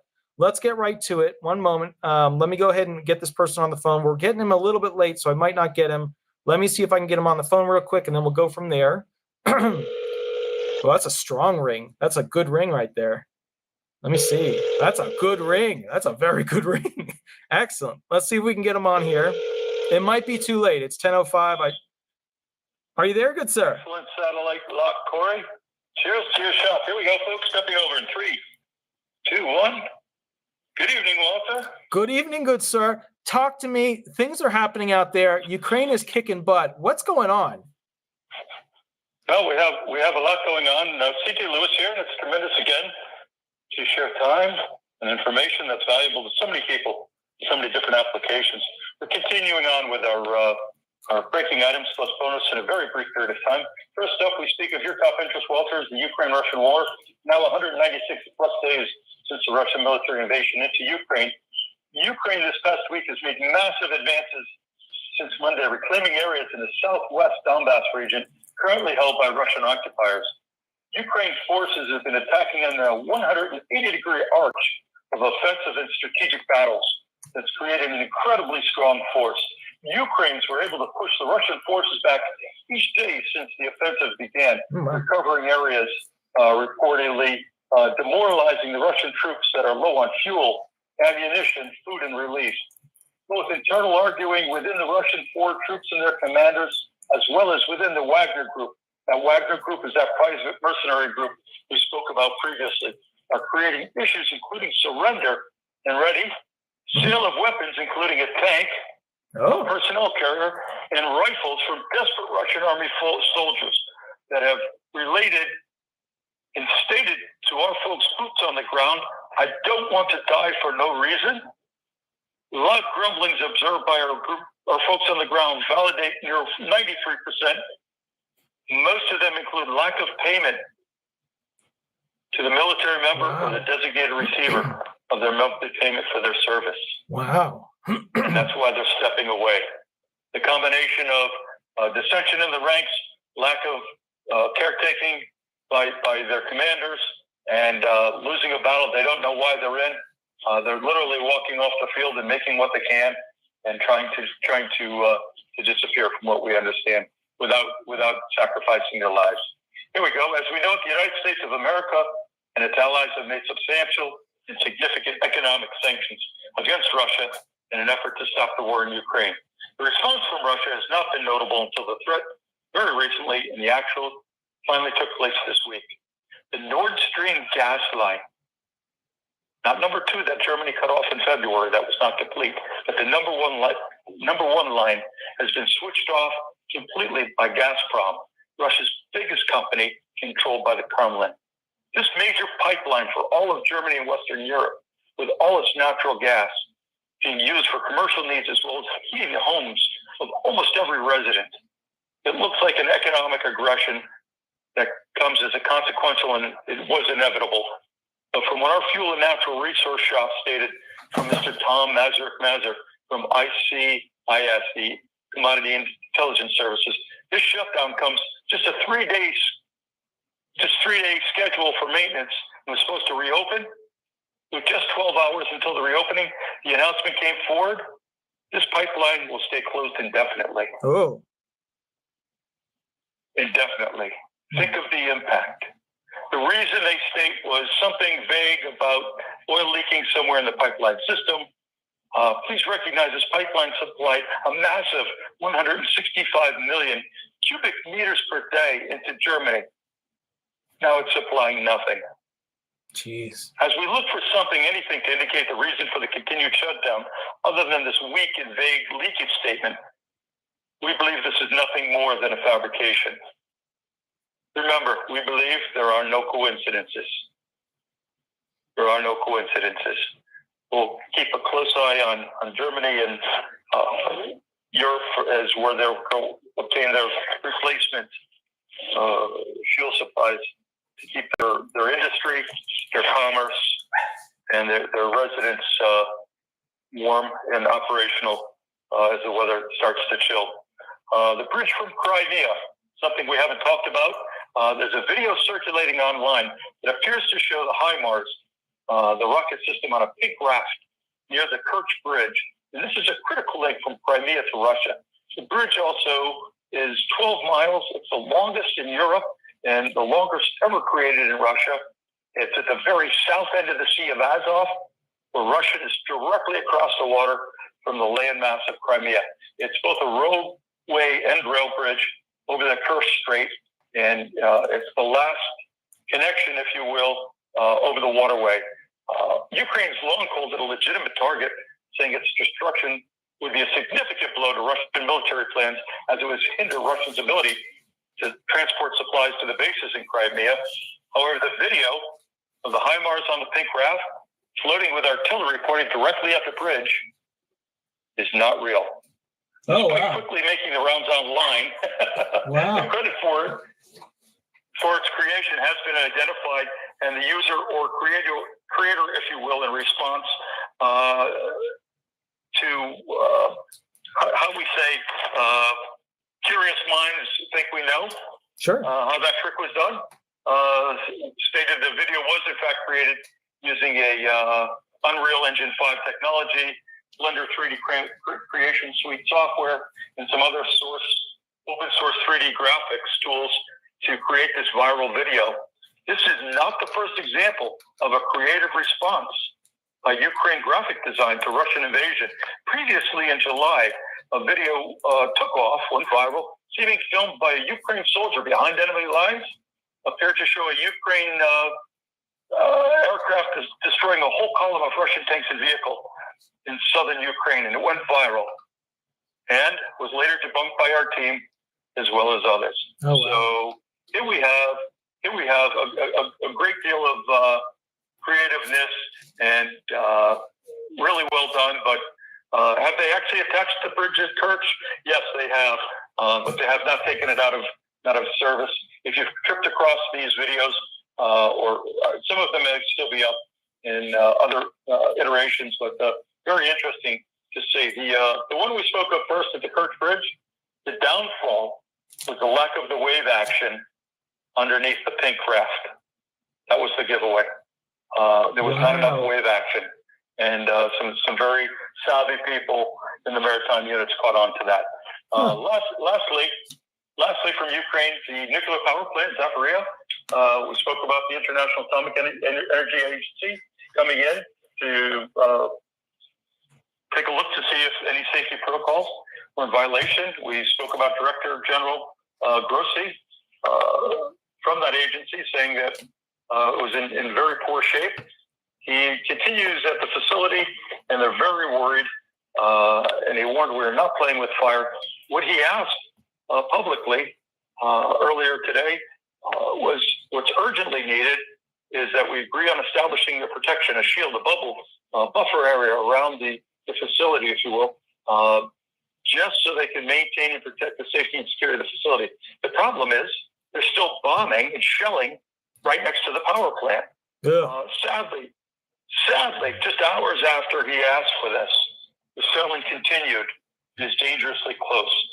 They're hoping to avoid accidental or purposeful nuclear disaster. The 5 Russian vehicles, transportation vehicles, are still parked inside one of the storage buildings that we're aware of. We have not seen them leave the facility or make any effort to unpack, unload, or move those motors out of that storage facility. Briefly, we'll talk about elsewhere. China goes into COVID lockdown for 65 million people, only to experience yesterday a 6.8 magnitude earthquake in western China that prevented people from leaving the buildings. Yeah, horrific. Over 80 are now reported dead, with over 50 still missing. With a lockdown comes a stoppage in the workforce and products, and the ability to have emergency services properly come out and affect the rescue and assistance to those involved in this massive unexpected earthquake. On a different note, North Korea reports announced a sale to Russia of millions of rockets and rounds of ammunition. We'll leave that alone. I think it speaks for itself. We missed Israel last time around as well. An Israeli missile attack on Syria's Aleppo airport twice in 4 days has damaged the runway, taken it out of service. Israeli has intensified strike on Syrian airports to disrupt Tehran's increased use of aerial supply lines to deliver arms to allies in Syria and Lebanon, including Hezbollah, regional diplomatic and intelligence. We now find that we have 2 NATO countries with old school historic problems that nosed in this week. We now have Greece and Turkey. Both are nation states for NATO, but are continuing to lob, if you will, high school remarks at each other, threatening each other. How you do it? If you do that, I'm going to tell mom or the principal. Yeah. That's how we came out of the shops with it. No disrespect to anybody listening for the family there, but here we have the concern over the islands, the Aleutian Islands, and who has control. And Turkey hints at possibly invading Greece, destabilizing NATO's unity, and Greece warns of another European war. Turkey looks at this. It's a dispute over the islands of the Aegean Sea. It's been going on. It's a maritime boundary thing. Turkey accused Greece of occupying demilitarized islands in the sea. Turkey says we'll do whatever is necessary when the time comes. And what seems to be a veiled threat against Greece, Turkey says, it could come down suddenly one night. And looking into history, if we go that far back, the price will be heavy. When the time comes, we can make it that way. Oh, stop the madness. Don't send a letter to the to NATO, saying he said the bad words to me. Sure. Grow up. Both countries need to just grow up in these times. If they'd like to argue later, that's great. But the he said, she said of NATO countries belongs behind closed doors, not on the front page of our Times this evening. Yeah. So if you have family there, please encourage them to contact Erdogan and this took place in Sarajevo as they're looking at each other, and just nonsense. Let's move over to North America and potential impact of the war and other global issues. Last week we saw hijacked electronic thermostats by one of the energy suppliers in the western part of the United States. We still see the wildfires continuing to rage in the Great Northwest and largely in California. But now we have the operators of California Electricity.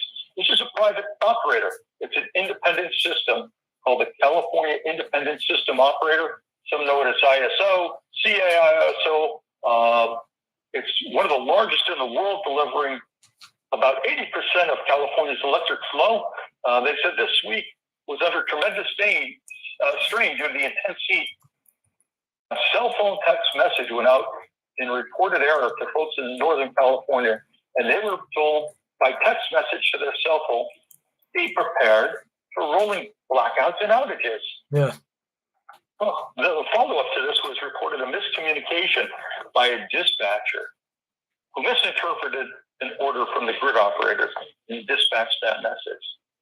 Again, we ask you to remember there are no coincidences. More recently, we were able to verify a source that asked folks, do not charge your electric vehicles between these hours this evening due to potential shortages on the grid. We leave that one alone. There are no coincidences. Yeah. We moved to Texas Panhandle. We spoke about some of the issues briefly last week. Texas Panhandle produces more than a third of the American cotton. Is the number one agricultural export product in the state of Texas. But the farmers are seeing the worst crop in years. The Texas High Plains farmers and other agriculture industries placed a lawsuit for $2 billion. We spoke with Cody Besson. He's CEO of the Grower Association. He says it's pretty catastrophic. It's been one of the worst years he's seen on record since 2011. In more than a dozen states and thousands of farmers and ranchers experienced a historic drought 11 years ago. We spoke with third-generation Texas cotton farmer Tom Kennedy. West Texas is the biggest cotton patch in the world, and that's because as far as the heat we have and the rainfall amounts they normally receive, Mr. Kennedy is on a farm that's 10,000 acres. Damn. 10,000 acres. Yeah. His comments are, we produce 10,000 acres roughly, and we will have no yield. Absolutely zero this year, he told us. What? This is extraordinary. Absolutely. The images that we've received from multiple sources for validation, it looks like somebody put a stick in the ground in the middle of the beach and just put rows of sticks. There is no cotton. To put this into a different perspective, for those in the Northeast or familiar with the city of New York City, the island of Manhattan is just under 14,500 acres of land compared to the 10,000 rough acres that Mr. Kennedy farms. You can imagine how massive this area is. Much of Texas has seen rain during the past few weeks. Unfortunately, it's 2 months too late for this year's crop. We did speak with a separate third verification, Walter Hnot, who's been farming cotton for 43 years. Two biggest risks are the markets and the weather. And now he adds in a high input cost. The input cost is the cost of fuel, equipment costs, and the high cost this year of fertilizer. Why? The ripple effect from Ukraine and Russia, where a lot of that was coming from. He says, you got these three big risks. The rising cost of supplies, because of the national inflation, is that troublesome input cost, not to mention the loss. And they expect only 2 million acres of cotton, slightly less than half of last year's yield will be large enough to even address harvesting in the areas that got a little bit of rain. As we reported 2 weeks ago regarding the farming issues in the Northeast, due to severe weather and lack of rain, there are some industries doing better this summer from the endless sunshine during the days. From Maine to about Northeast Pennsylvania, we have amusement parks, minor league baseball teams, and construction contractors, all businesses that need warm, dry weather to attract their customers, have been working consistently in one time despite labor and supply chain issues. Many are able to hire more employees for the summer and felt they helped out in the economy throughout the region. Lastly, as a reminder, this week is the peak season of the hurricanes in the United States, Central and portions of Southern Americas. Our meteorological and atmospheric science shop is closely watching the named storms. Hurricane Kay, K-A-Y, currently on the eastern Pacific side of Mexico in Southern California, expected to bring hurricane conditions to portions of the west coast of the Baja Peninsula in the next few hours. We'll see if that comes across land when we catch that in the Gulf, heading for some of the southern states. Hurricane Earl, offshore in the Middle Atlantic region, moving north-northwest, east, away from the U.S. eastern seaboard with winds still over 100 miles per hour. Again, we implore you, check your batteries, your flashlights, emergency radio, your gas gauge, your supplies, including medicines for you and those who you will need to care for, including your pets.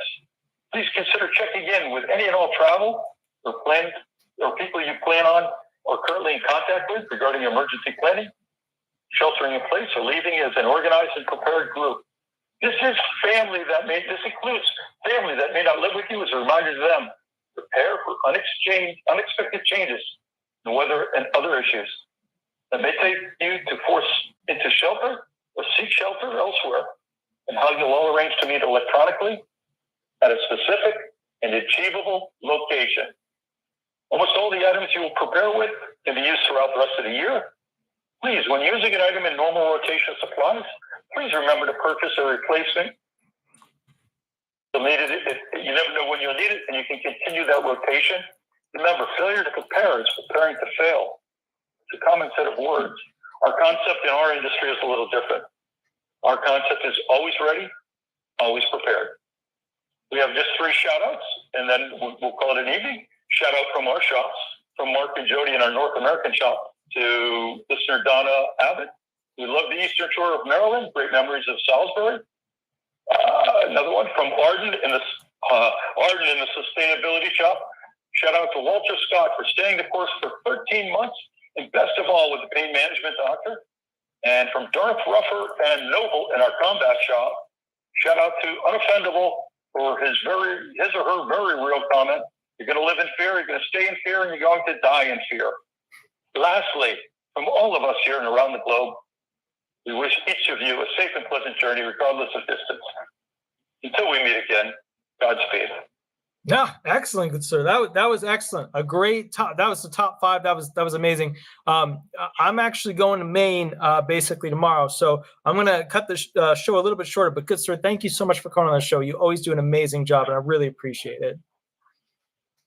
One team, one mission, my friend, and safe travels. Please remember to bring something in case things go wrong on your trip. You're traveling with other folks. Something basic is just a protein bar and some water for each of you. If you're traveling with pets, again, whatever their needs may be. And you get it, and safe travels. Again, till we meet again, Godspeed to you all, and have a great evening. Perfect. Thank you so much, good sir. I'll catch you later. Bye-bye. Be well. Bye-bye. So guys, that was excellent. That was amazing, because what that was essentially a setup to walk through all of these amazing, let me get this real quick. There you go. So what that was an amazing setup to go ahead and answer the questions as to what's going on internationally. We don't see it on the news anymore. We don't see what's going on with Ukraine in the news. We don't see what's going on with different countries that are getting into little battles. We're getting closer and closer to this World War III. I guess you would call it an identity, or maybe it's a phase or something, but we're getting closer to actually having something that looks more like a world war, as opposed to what we have right now, which are warring nations with everybody around the world funding those warring nations which is technically the definition of a world war. So yeah, you know, it's at least then we can at least call it a world war, even though we have a world war. All right, so I want to say one last thing.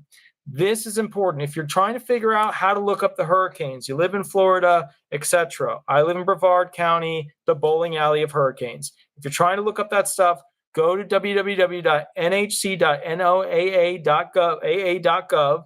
That's where you can look up specifically what's going on with the hurricanes, or download one of those cool apps on your phone that shows you the full world picture as to what's going on with the weather. Now, a final thought. I just want to put this out there. I really appreciate the 5-star review, guys, for the law firm. But today, for this particular video, I'm going to put the little URL there again. If you could, I would super appreciate it. Leave a 5-star review for the farm. I know you've seen the farm videos. I've been working so hard on that farm to get it ready. We have a bunch of trainers that really want to rent it, and having 5 stars would really help us go ahead and stand up and above all the other farms that are out there. Guys, I will catch you a little bit later. I hope you enjoyed the phone stand. It's great. It's really good. It's really strong, but it's like hard to move this thing. Like, I'm glad I set it up right there with one hand. I lucked out that it was right there. But anyways, guys, I'll catch you a little bit later. We'll go from there. Thanks so much. Have fun. And remember, stay safe, be healthy. Catch up with me at the next show. We'll go from there. Thanks so much. Bye-bye.